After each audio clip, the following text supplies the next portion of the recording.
Allan, what are we looking at right here? We got three no supports parts today. No supports is our proprietary supportless printing technology. What it allows us to do is print parts like you see here with very complex overhangs and other enclosed features that would otherwise be unprintable.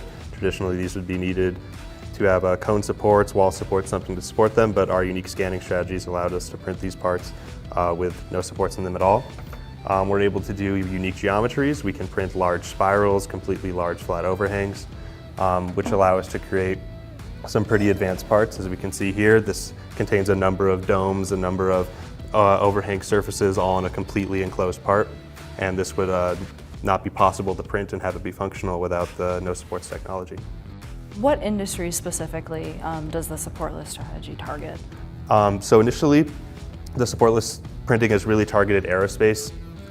They have really complicated geometries, much larger parts, integrated cooling channels, really complex gas flow, really lends itself to this unique feature for being able to do supportless.